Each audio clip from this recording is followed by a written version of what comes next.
So today's guest, I am so excited that he's here because he is an absolute survivalist. Now, you might be asking yourself, what does being a survivalist have to do with business ownership? But we're going to jump into that today, and he's going to share all about that. So, not only has he survived being an entrepreneur and a father of five, but he's also been on the Discovery Channel's hit series Naked and Afraid, not just once, not twice, but three times. Welcome the president of LightWire Inc. to the show, Wes Harper. Hey, thank you very much. I appreciate you having me on. Yeah, I Abs- smile every time I hear those things said back to me. It's incredible. I know it's amazing. It's amazing, and I don't want to waste any time. I want to jump right into it because I Let's go. feel like what inspired you to become a survivalist? I grew up outdoors. I grew up in a time where you get kicked out of your house, when you woke up and then you weren't allowed back in until dinner time. And my parents were both into outdoors and they were kind of throwback hippies. And so I grew up camping and fishing and hunting as soon as I got old enough.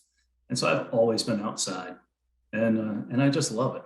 And when I saw the show for the first time, I was like, wow, that's the neatest thing I've ever seen in my life. And I started working on my survival skills just because I was kind of into that. And then it just kind of developed into what it is now. Wow. So what is that? So obviously you're doing some training before you go on the show, right? Because you've got to prep yourself. But do they tell Absolutely. you where you're going, or is that a surprise? Like maybe 3 weeks before you go. They keep it pretty hush hush right up until the end. They don't want the information leaking out. So, and they don't want you to be too prepared.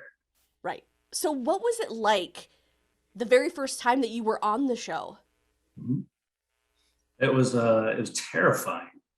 It was absolutely terrifying. And it wasn't because I was scared of the animals or the weather, but being on camera, I'd never been on camera and not for a television show that was, it's a pretty hit show. And I knew that every single thing I was doing was being recorded. And of course, I was absolutely naked and vulnerable. That was the real terrifying part. I think that would definitely be, I mean, depending on where you're at, I mean, the level of animal scariness, but definitely being naked in the woods is just kind of like you can't even use your clothing for, any sort of survival tactics or anything like that because you don't have anything with you. Did they let you take anything specifically, or is it just nothing? Yeah, you get to bring one thing, just one thing, and it's from a very select list. And Oh, so, wow. you can bring a machete, or you can bring a fire starter, or you can bring some rope. But it's a small list. Wow. So when you're out there in the wilderness, how do you stay motivated? Because this is a competition, right? Let's talk a little bit about the show and kind of how it works for Sure. anybody who hasn't seen it before. Well, it's two people, a man and a woman typically. They're dropped in, they've never met before. You take off your clothes and you go meet for the very first time. And then you get a map and you take off to wherever your destination is. And the premise is you have to actually survive for 21 days before they pull you out with just what you have, which is really very little. And really that's the whole thing. And they capture the emotions and the drama of it and your successes and your failures and then put it on TV for everyone to see. Oh my goodness. And Yeah, so you're not only having to take care of yourself and stay motivated and stay, keep your head in the game through all that stuff that's going on, but there's also someone you've never met that may or may not have done this before. I mean, I'm assuming that a lot of people probably train ahead of time in some form or fashion, but do they have people that they just drop in that are just, not survivalists? everybody has varying levels of abilities. I don't think they're going to drop anybody in from the city who's never done outdoor stuff before. They wouldn't make the cut for the show. And so you have to have some kind of background, being outside, being tough, able to push through. Yeah, 21 days seems like a very long time, but wasn't there another show that you were on that was longer than 21 days? Yeah, the 21 is a standard. And then some of the people who are fortunate or unfortunate enough to get selected can do the 40-day challenge. And so I got to go to South Africa and participate in that, which was just absolutely fantastic. That's incredible. What do you think? So, at the end of the first show, what Mm-hmm. were your thoughts about it? Were you like, I'm going to dive back in, let's do this again? Or were you like, Oh, oh my no, gosh? no. You come out and you say, I'll never do that again. Worst experience of my life. Stick a fork in me and I'm done. And then a couple of weeks goes by and you're checking your email and you're just kind of making a face because you really don't want to check your email. And your mind starts drifting back to the challenge. And within 30 days, you kind of get the itch that you want to do it again. I think that's across the board. I don't think there's anybody that's done the challenge who haven't said, nah, I think I'd really like to go again. That's so cool. So, what do you think were your most important skills, your most important takeaways from surviving the show? Actually, that's a very easy question, and it's really your mental attitude. Uh, being stubborn, being positive, that those are some of the most important attributes you can have. Just being mentally tough, because you're going to fail. You're going to fail constantly, and you're going to be in adverse conditions where every minute of every day you want to quit. But you have to really set your jaw, and I've developed that over the years, being a small business owner. That I'm stubborn as they get, and so I knew from day one that I was going to complete my challenge. I really knew that because I don't quit. I'm very focused and I'm driven. I have plans and goals, and really I work towards that every day. So I knew I was going to be all right. And so, Miserable, miserable, absolutely miserable, but okay. do you think that those skills that you learned from the show really helped you with being an entrepreneur, or do you think that being an entrepreneur helped those skills? Like, which the whole chicken before the egg situation, which one do you think was more helpful? Uh, it trades back and forth. It really does. Being an entrepreneur and in business, I'd already been in business for myself for probably 20 years. And so, that gave me some of the tough mental toughness and overcoming challenges and still, stay on the course. That was really good for that. But then the challenge taught me a lot as well about, things that were and weren't important. That you don't have to check your email every 5 minutes. That if there's something you don't like, change it. Yeah, some basic things that that just reminded me of, you don't have to, put up with stuff that you don't want to. If you have a bad client, we all have bad clients. It's that one. Well, you don't have to continue a relationship with them. If it's killing you inside, you got to move on. And so those types of things, I came to some realizations when I was out there, just surviving, trying to eat and drink and not get killed. When I think a lot of people, when they first start out in their business, they're Mhm. trying to survive, they're trying to make money to sustain this business. And I think that's one mistake that they do is they take on every single client. And because they, want to keep things afloat, but as you grow your business, you realize you don't need to keep those people that maybe were original people, but really just suck the life right out of you. I couldn't agree more. I couldn't agree more. When you start a business, you're taking everything you can get, really, unless you have some serious funding behind you, which I never had. So I took anybody, the good, the Me, bad, the ugly, yep, all of them. And totally.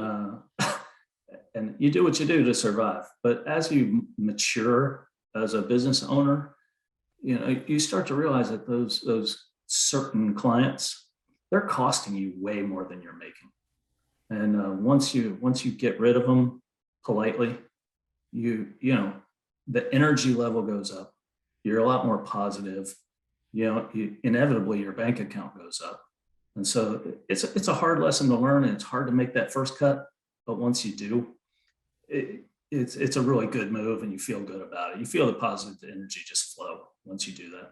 Well, and that opens it up for more of your target market, those clients that you really love working with. It clears the deck so you can make room for those new people to come in, which I think is so important because you're right. Life is so short. You got to work with people you like, right?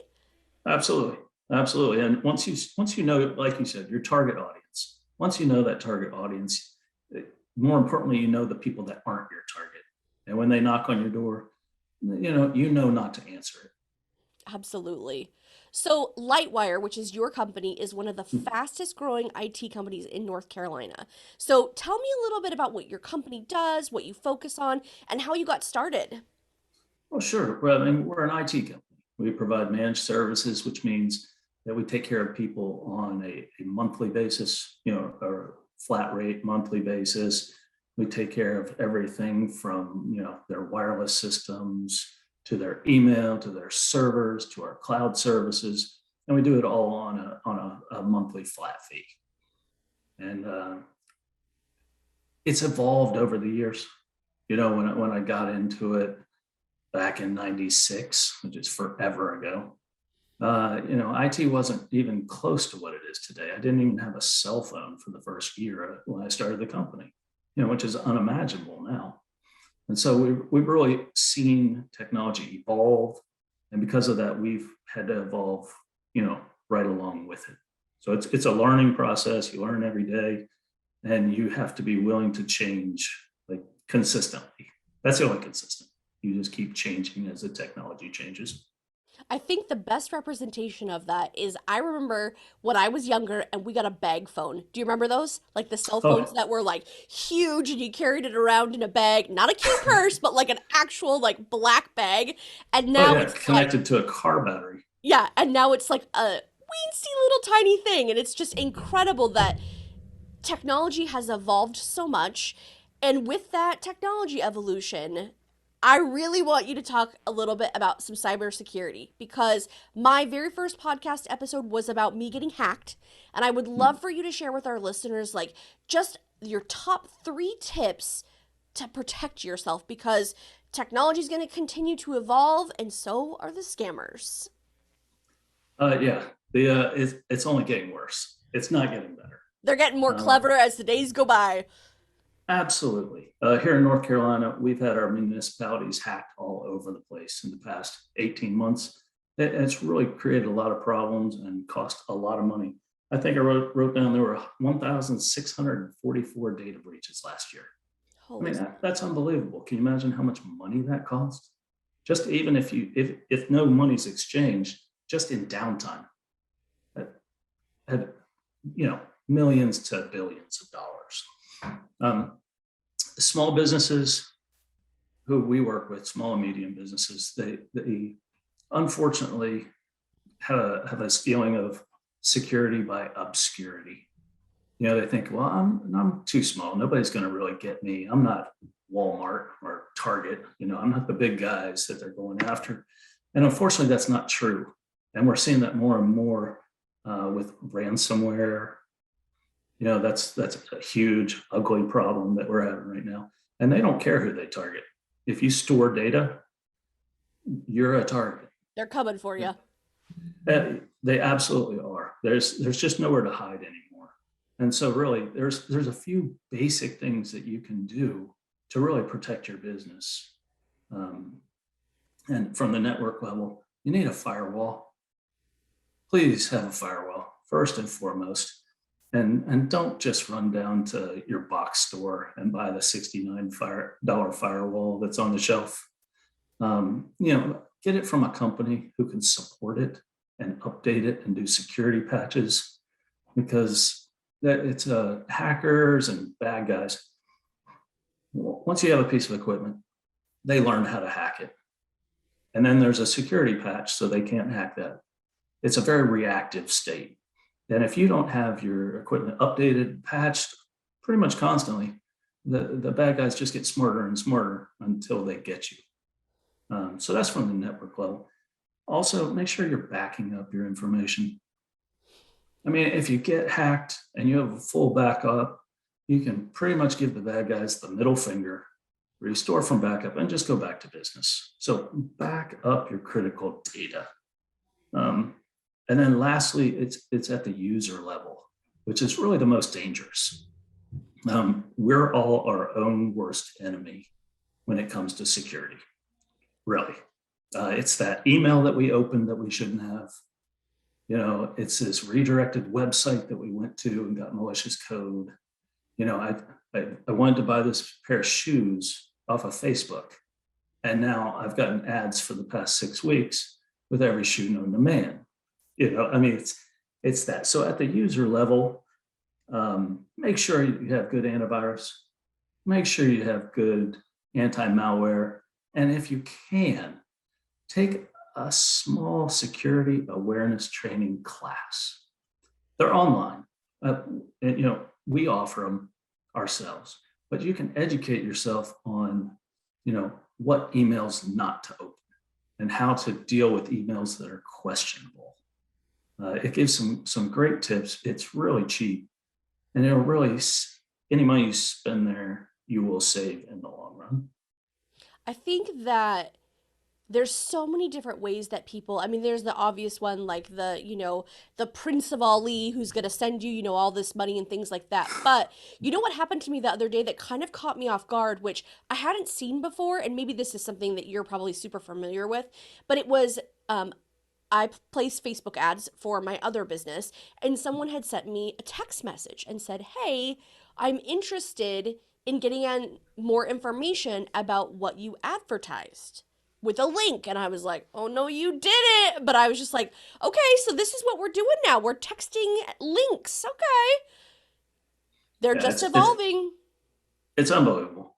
Yeah, it really is. That every way that there's some scumbag can try to get to you. I mean, figure 20 years ago, 30 years ago, it was all over the phone, right? Mm-hmm. It was over the house phone.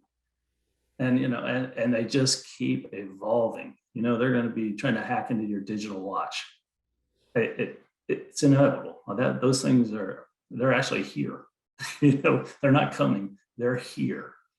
And so, yeah, you have to be vigilant. And if you can, if you're a small business, get some help. It is not the job of the office manager to keep you safe. Get even a small relationship with an IT company like ours is so worth your time. We offer those kind of service, of course, but there's one on every corner that can help you. Just get a little professional advice. It'll be worth your money spent. And you could probably point out, some deficiencies, right? So if you take a look at what they have set up, or maybe they don't have anything, you could point out to them and say, "Hey, listen, here's some holes where someone inevitably is going to sneak through and do some things," right? In about a minute. Yeah, it is a very quick evaluation. You can see some glaring errors, right off the bat. It's very easy to give some pointers, and somebody can spend very minimal amount of money to get a really medium to better than average level of security. Now, speaking of evaluations, how often do you think that we should be backing up data? Because I know that's a big one. There's a lot of people that think they have it set up automatically. It's some reason or another it stopped backing up. So is that something that we should be doing every night, every week? Like, what's your thoughts about that? Because I am a photo hoarder, and so I have thousands of photos, and I would be like, I think I have like 3 backups of the backups, because I'm just like, okay, what if this system goes out? Because I would be devastated if I lost all that. Yeah, absolutely. And really, that's it's a question of what can you afford to lose. Can you afford to lose a day's worth of information, a week's worth, or an hour's worth? And so it really depends on the small business and what they do on a daily basis, and what kind of data they store. Most of our clients that we take care of, we back them up every hour, just because we don't want them to be down. We don't want them to have to re-enter a day's worth of data from paper. That's just, but if it's like family photos, then, maybe you stretch it out to a week, picture of you and your cat or something like that. It doesn't necessarily have to be Or backed all up those every night. screenshots that you take on your phone that you forward to everybody. You're like, "Oh, I'm going Right. to save that and put that in my swipe file later." Yeah, definitely. And now I will say one thing though, when you have a backup, and you had mentioned this, you get an email that it's backed up. Well, that's great. But what if you try to restore it and it's not there?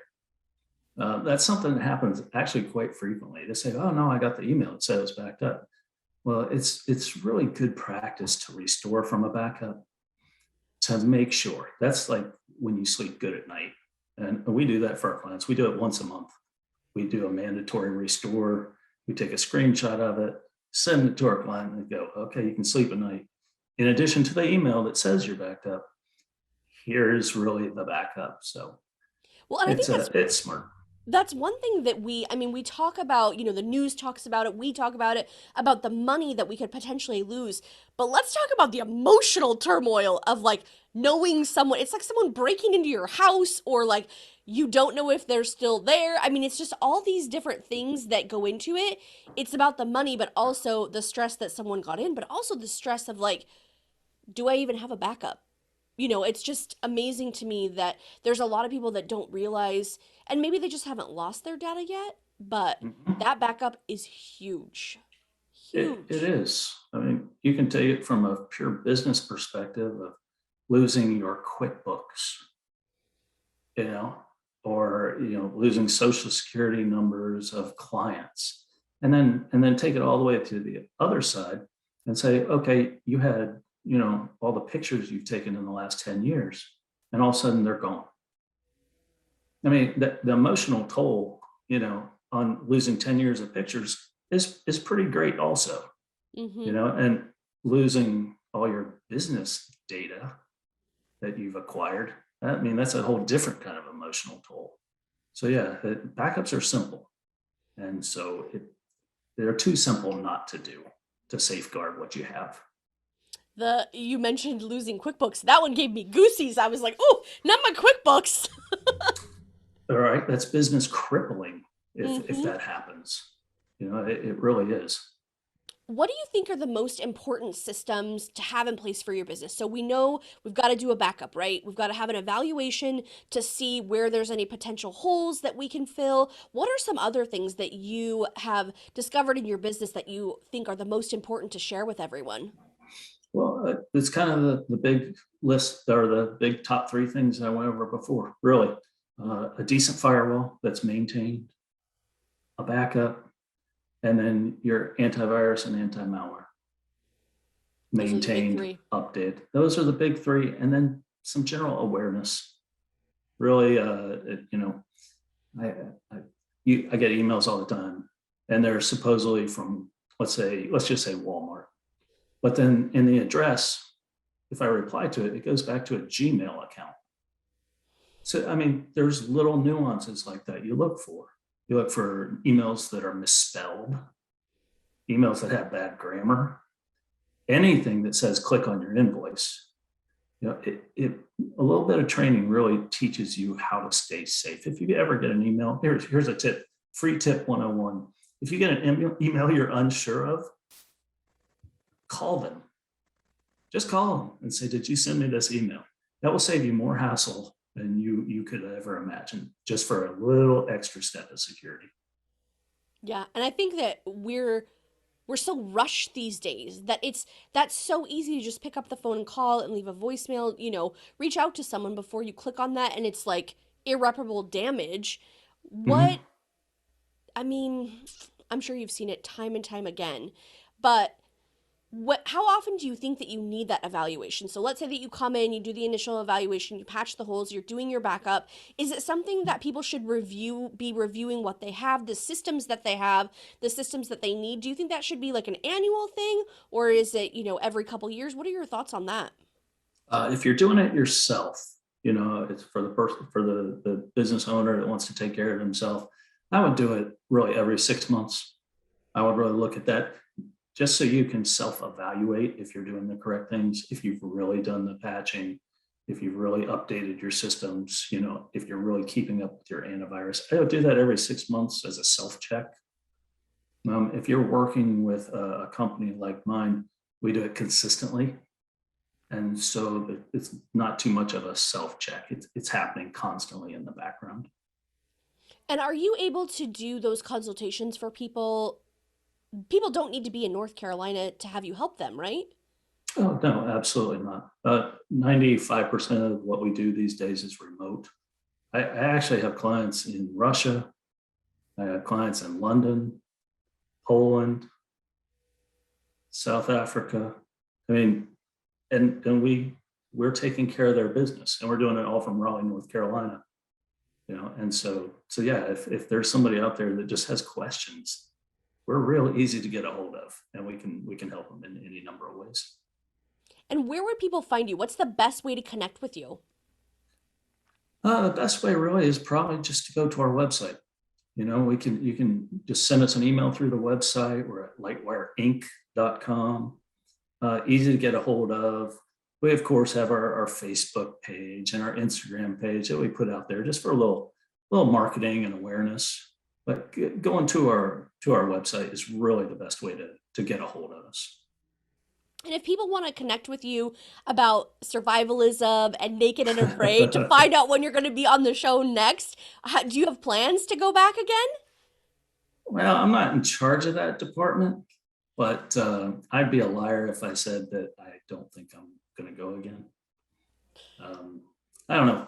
I've got a very strong following, and the last episode I had to be pulled out early because of COVID, just a couple days shy of my goal. There were some emotions with that, and viewers were not happy that I didn't get to finish. I bet. So we'll see. But yeah, I mean, I have a fan page on Facebook. You know, at West Naked and Afraid. You type Wes Harper into Google, stuff's going to come up. Yeah, I was I'm gonna say very easy to website's gonna find. pop up, your Instagram's gonna pop up. People can connect with you over there. And for anyone listening, I'm gonna go ahead and put all those notes in the show notes as well. So it'll be super easy for you to just click and you can follow along on Wes's journey. So I'm excited to hear about what your next challenge is because you've done the show 3 times. So like, what's the next thing that you're working on? Hey, once again, I'm really not in charge of that department. When I sit around and I practice survival skills, just being an outdoorsman.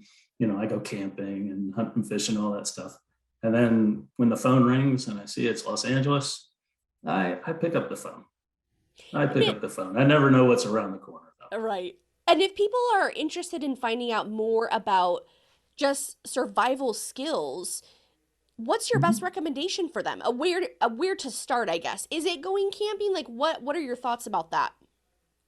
Oh, well, you know, camping and survival are really two big different things. If you want to just experience some outdoors, find a local campground. I mean, just look up local campground in your area. Make it easy. Something you can drive your car right up to. Put up a tent. Get on a sleeping bag. Make a fire. That's a really good intro. If you want more than that, seriously, just jump on Facebook. Jump on Facebook. Type in survival. Type in my name. There's more information you can shake a stick at, and that'll take you down a more hardcore path. Yeah, I bet there's varying different levels of survivalism where you've got, you know, just camping at the campground versus the type of stuff that you did on the show. That's incredible. Well, Yeah. I want to thank you for being here with us today, sharing about your journey with the show, your business. It's been awesome. And like I said before, for anybody that's interested in following along with you, they can click on the notes in the show notes. And I can't wait to hopefully we'll interview you again in a year when you've been on the show one more time.